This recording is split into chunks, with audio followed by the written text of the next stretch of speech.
When you hear the phrase advanced country, the United States is probably the very first place that pops into your head, right?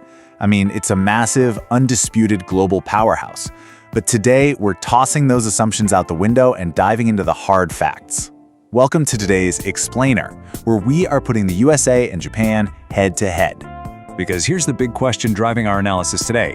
What if another country is quietly beating America in the ways that actually matter most? We are stripping away the opinions and keeping score across 5 major categories. And honestly, by the end of this explainer, you might just completely rethink what it means to be advanced. Let's get right into it. All right, round 1, size and population. So, the United States is home to a staggering 330 million people.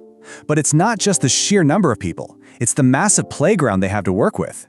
Spanning an entire continent, the US is packed with incredibly diverse geography and, seemingly limitless natural resources. It's literally a nation built on vast, open space. Now contrast that instantly with Japan. We're looking at a population of roughly 120 million people packed into an island nation that's only about the size of California. So not only is space incredibly tight, but the country possesses almost zero natural resources of its own. Geographically speaking, Japan starts at a massive disadvantage. And honestly, this creates one of the greatest economic paradoxes in modern history. Because despite that severe lack of land and resources, Japan built an absolute juggernaut of an economy. It's a literal global miracle. They essentially innovated their way to the very top by importing raw materials and exporting pure engineering perfection. They relied almost entirely on human skill. Moving on to round 2, technology. Both of these nations are absolutely undisputed tech leaders, but their philosophies? They are complete polar opposites. The USA totally dominates the digital realm, software, artificial intelligence, and all the platforms that essentially rule the internet. Japan, on the other hand, dominates the physical realm. Their laser focus is on precision engineering, hardware, and robotics. To put that in perspective, the US produces digital titans like Apple, Google, and Microsoft, companies that literally dictate how we interact with the world through our screens every single day. But Japan's marvels are beautifully tangible. They engineer some of the most reliable machines on Earth, from complex manufacturing robotics to the world-famous bullet trains. So it's basically a showdown of digital dominance versus physical perfection. Next up, round 3, the economic powerhouses. Okay, the sheer economic weight of the United States is completely undeniable. As the world's largest economy, it leads the globe in financial markets and overarching commercial innovation. The staggering volume of capital flowing through American institutions gives it a level of global economic influence that's just unmatched anywhere else. Yet somehow, Japan manages to remain a top global economy with just a fraction of the population. How?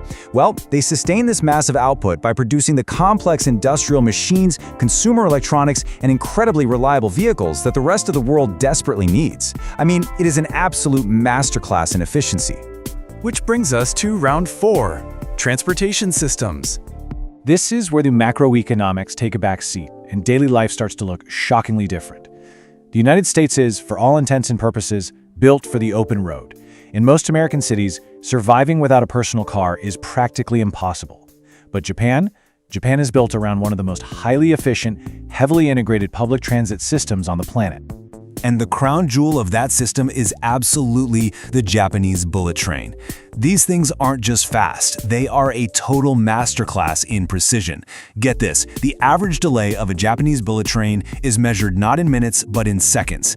It's a vast network that moves millions of people seamlessly and completely changes the daily rhythm of life, especially compared to just sitting in endless highway traffic. All right, our final category, round 5, safety and crime rates. Japan is globally celebrated for having incredibly low crime rates, and this translates directly into incredible daily freedom. It's a country where young children often take the subway totally alone to school, and where citizens feel perfectly secure walking down a quiet alleyway at, say, 2 a.m. The level of baseline public trust there is just remarkably high. In the United States, though, the picture is much more complex. While vast areas of the US are perfectly safe, crime levels experience massive city-to-city and even neighborhood-to-neighborhood variation. Your day-to-day security can change pretty dramatically depending on your zip code, making it a much less uniform experience than what you'd find in Japan. So, that brings us to the final verdict. Here's how it all shakes out. if you personally value software innovation, dominating global business, vast open spaces, and raw economic power, then the United States stands out as the clear winner. But if your daily priorities are flawless public transportation, incredibly high safety standards, and absolute physical engineering precision, then Japan is completely unmatched. The core takeaway of this whole explainer is this: neither country is strictly better than the other. They are just advanced in entirely different ways. They took completely different geographical hands, different resources, and very different philosophies, and both managed to evolve into absolute titans of the modern world. So I turn the question over to you. Weighing your own personal values based on these facts: the space, the tech, the lifestyle. Which country would you choose to live in? Let us know down in the comments, and hey, make sure to subscribe so you don't miss our next explainer. Thanks for learning with me today, and I'll catch you in the next one.